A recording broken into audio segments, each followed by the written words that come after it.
I love my little house. I call it little, it's huge compared to the apartment I was in.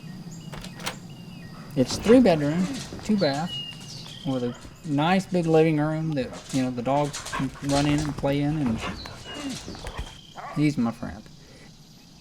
My buddy, as I call him. This is Joseph, my oldest son. He was born in '86, and John Michael and Margaret. I adopted Nathan when he was 4. And I used to take him to school in the mornings. And he would, he'd get out of the car and go into the class. And we used to do this hand signal thing. And we would do a peace sign, and then this, which means I love you. And then back and forth. It was a ritual for me and Nathan. When he got out of the car, that's what we were going to do. That's the way we stood by each other. I remember that. I'm thankful for that. People describe it as a train. But what I experienced took me to another level.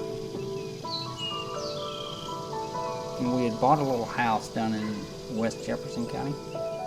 We were all at home. I turned the TV on, I was watching James Spann, talk about the potential of a tornado in our area. And I heard this roar. That tornado now is right here, basically on the Warrior River. I took a mattress off one of the kids' beds, thinking it would protect us. And I was like, hang on, here it comes. If you look at these here, there's Oak Grove. It's like you see in the videos, where the roofs just come off. I felt the floor buckle. The whole entire roof system just came off, just all of a sudden. I looked up and saw the sky.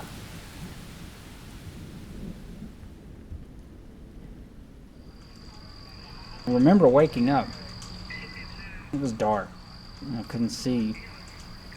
It felt like something was lying on me. I couldn't move. I didn't realize I'd been paralyzed. I didn't know. And I screamed out for Christy. Where are you? I could hear her. Oh, I'm over here, and I said, well, do you know where the kids are? And I could hear the 2 youngest ones crying. There was nothing left. There was no recognizable anything. And I remember kind of looking around as they were getting me into the ambulance. And I said, well, where's Nathan? During us being picked up and thrown, Nathan had suffered a head injury. They didn't think he would come out of it. And that was,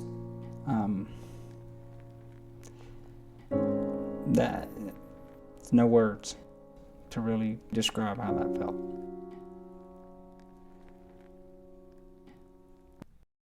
Nathan was the last person to die, the 34th victim of that tornado. We'd lost everything we owned, all the cars were gone, the house. But this was so defining. And it was one of those moments where time stopped right there.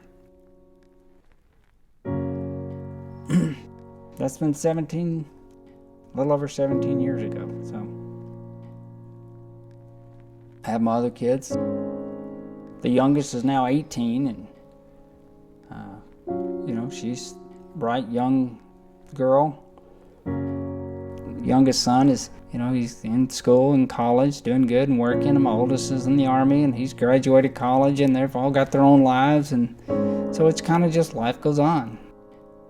But you can't help but wonder, what kind of man would he be now, and what would he be doing? When you have your function of your legs, there's so many things you do that you take for granted every day. It's frustrating at times, but you get used to it. Because, I have other children, I have family, I have a life that I'm trying to get back to. I'm not looking for sympathy. I'm not looking for people to feel sorry for me. It is a reality. It is what it is. Right? I'm in a wheelchair. but it's difficult to find full-time employment, and with the rising cost of everything, I just looked around and went, wow, I am running out of options as far as being able to pay things like rent and buy groceries. You have to decide, okay, I'm going to do everything I can possibly do to take care of myself and my family.